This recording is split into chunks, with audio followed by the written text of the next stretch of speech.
Beautiful hook shot for 4.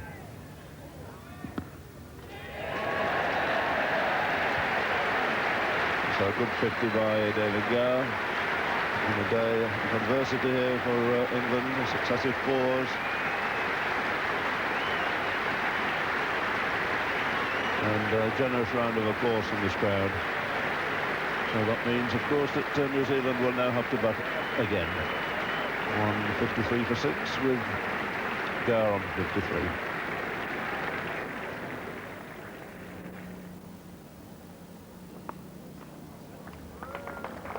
First run of the morning. There is a man at deep square as well as the normal long leg.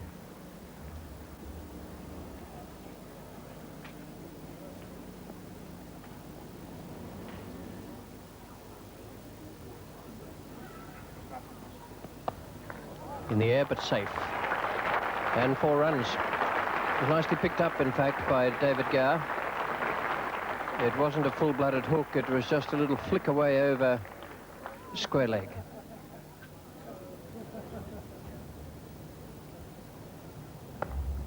It's a good shot for 4. That'll race down that slope, but it won't go. In fact, the rain overnight here has slowed it down. That's the quickest area of the field. And it's just taken the sting out of the ground.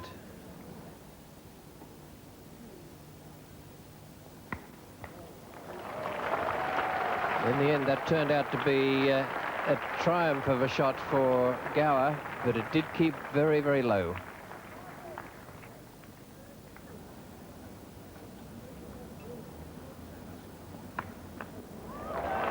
Or more.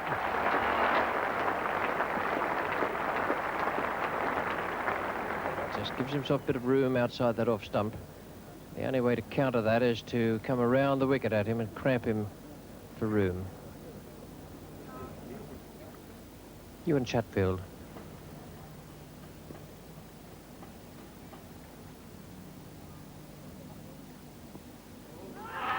And that is out. The partnership's broken and Chatfield has done it again.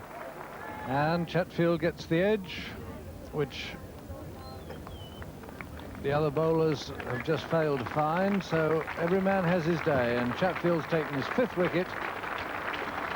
Graham Dilley is gone.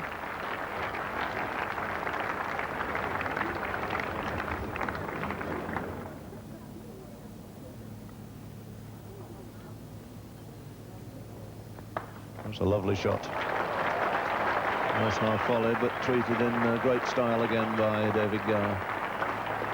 He's missed very few opportunities here this morning. Finished the half volleys. He's played 1 or 2 fine pull shots and really has been in prime form.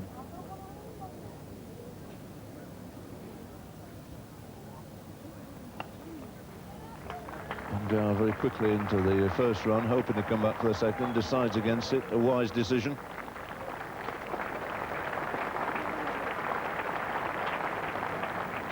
So that single brings the 200 up for England. And Gower's contribution now is 83.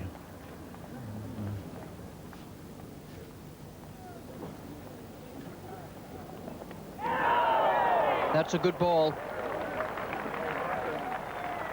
There must just have been a little bit of a problem out there for New Zealand, but one of the problems now is gone. It needed a very good delivery there from Lance Cairns to get rid of Bob Taylor. Vice-captain of the England side, the non-striker. He's captain about to take strike. There's 4 more. So that's a start for the skipper.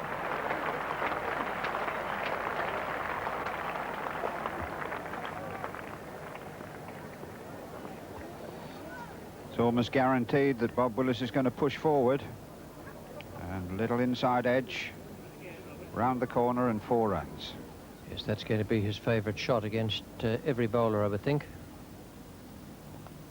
Oh, what a lovely catch by Jeremy Coney. He took a beauty earlier in the match, and that was a little whizzer. It was going between first and second slip. Willis is gone, and it's 221 for 9 now.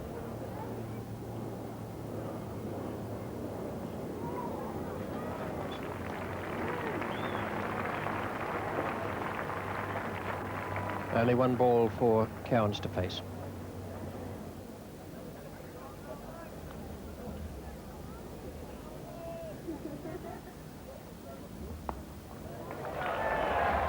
Going to take one, and that's all they'll get. I don't think that was all that wise. A little consoling word there from Ian Smith, but that displays a degree of confidence in Norman CAIRNS that's not universally shared in the commentary box. David Gower's having a few mutters to himself there. It's just a question of how fast he can run to get down the other end. Slow ball.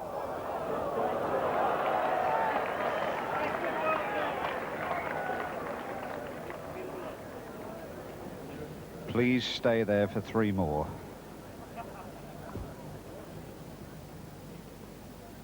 He's got it away off the inside edge. And it's gone for 4 runs.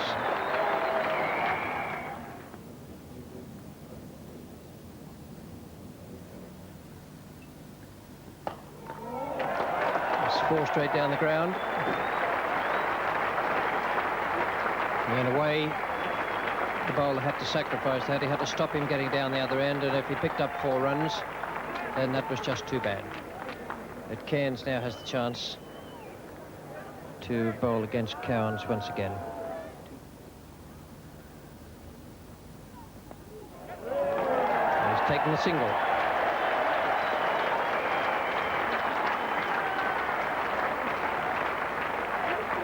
Now, New Zealand will give Gower his century. He's on 99 at the moment. They'll scatter, and they'll allow him to take the single so they can get another go at CAIRNS. If he hits, he's in trouble. And Kearney elected there to throw the ball underarm to Smith, and it allowed Gower to reach his 100. Very, very fine innings from David Gower. Nice support here right at the end from Norman CAIRNS.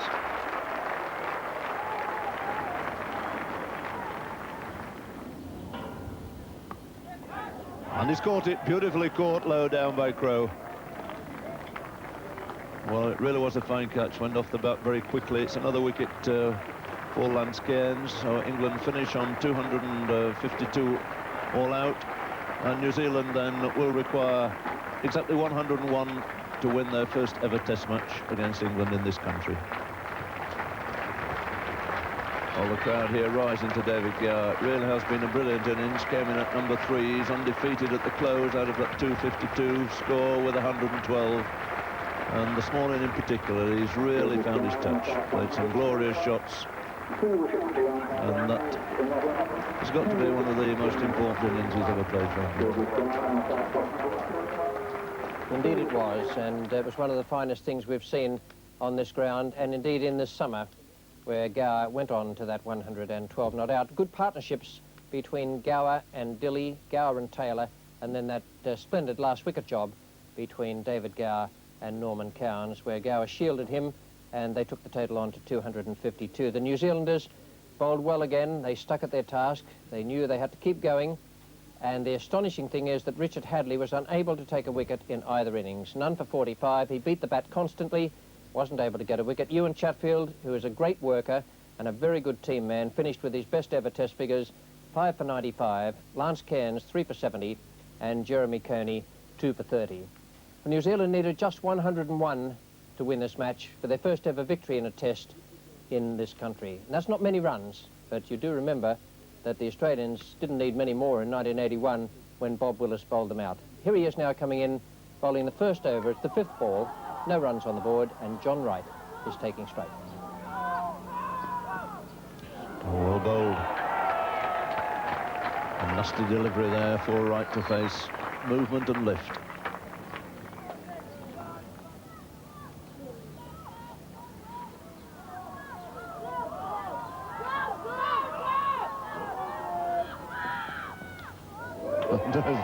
Bouncers going through for 4.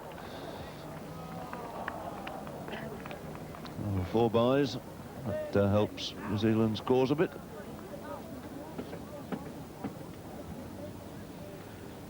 Well, they're certainly bowling very fast. And that high over Bob Taylor.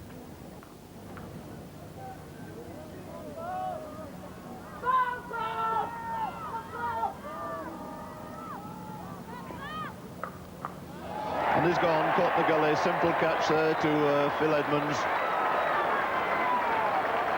So Bruce Edgar never getting on top of that rising delivery. He goes for 2 and England take the first wicket. New Zealand then 11 for 1. And this one coming in at Bruce Edgar, and in fact tucking him up a little bit. And he steered it straight to Phil Edmonds at the gully. He didn't really hit it very hard either.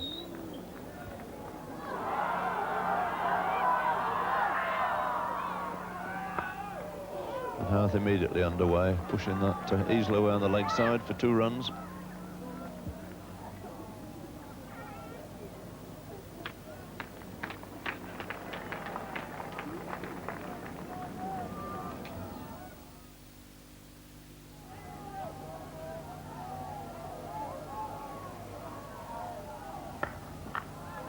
Beautiful stroke.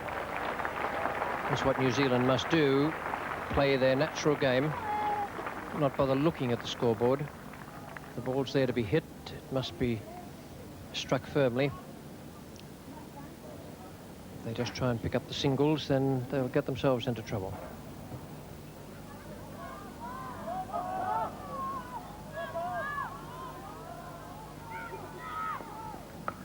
Good shot.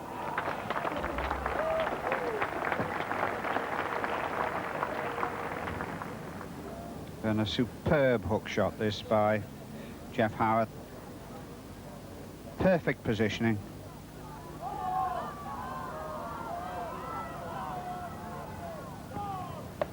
Out. Quadrangle at mid-wicket. Howard has gone. The ball was there to hit, but he hit it straight to the lone man out there between square leg and the bowler, and it's 42 for 2. And England still clawing their way there towards a chance of saving this game. Howard out for 20, Wright is not out 10.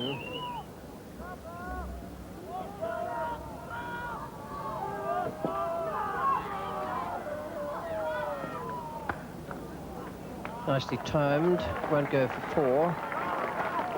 Fowler is the man chasing.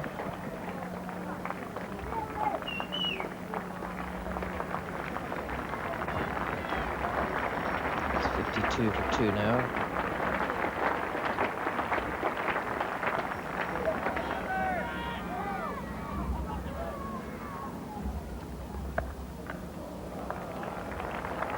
Very good shot from John Wright. It's against the short ball that's providing the fodder for the New Zealand batsmen. The ones they're having most trouble with is the ones that are up, forcing them to play forward. All the time in the world for New Zealand. Only need another 41. That's in the air and out. And Rundle takes another catch, mid-off, and Willis takes his 3rd wicket. And again, it was a well-pitched up ball which brought the wicket. So I think it's the shock and surprise to seeing one pitched up, Jim. So the 2 brothers from Auckland in partnership, if they could see these 41 runs off, there'd be great rejoicings in that city. Jeff Groder face. And he's off the mark immediately. He'll feel good about that.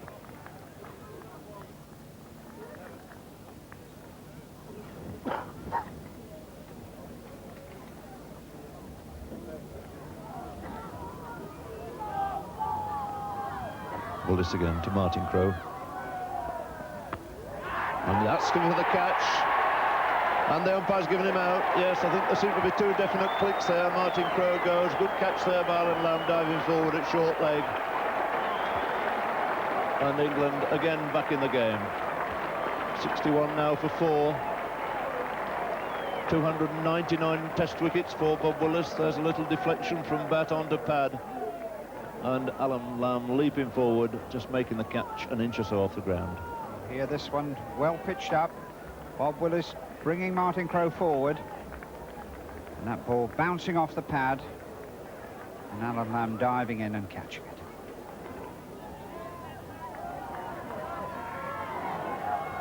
So can he get some support now from Dilly? My word. It's quite an incredible piece of cricket there.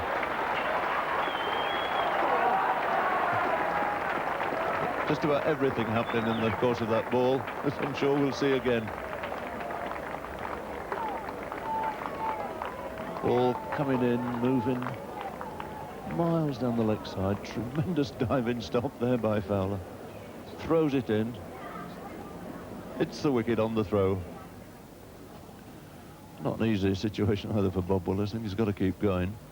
He's in his 10th over now, and he's bowled at a fairly fast and furious pace the whole time for an hour and 35 minutes.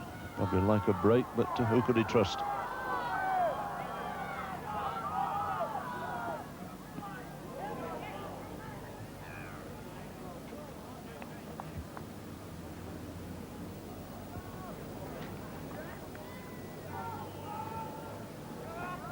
So Bob Willis in again to Jeff Crowe. 83 for 4. Crowe on 13.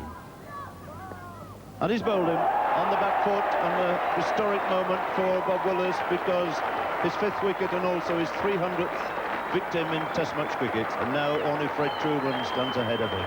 So Crowe out for 13 and New Zealand 83 for 5.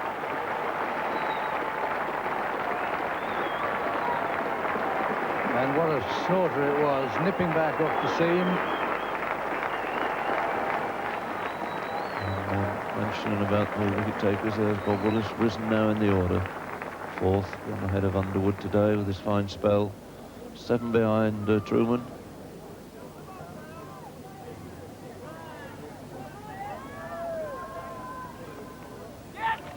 And that's racing away down to that fine leg boundary off the pad. 4 leg byes, and 4 very precious runs going on the total there.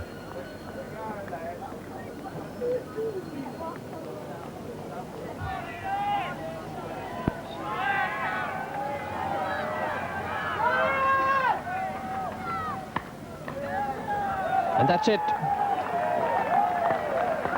First ball from Ian Botham brings the 4 runs. And New Zealand have won their first ever Test match in England. And Geoffrey Howth deserves the congratulations of everyone. Let's go back to the Cornhill series of 83. After 2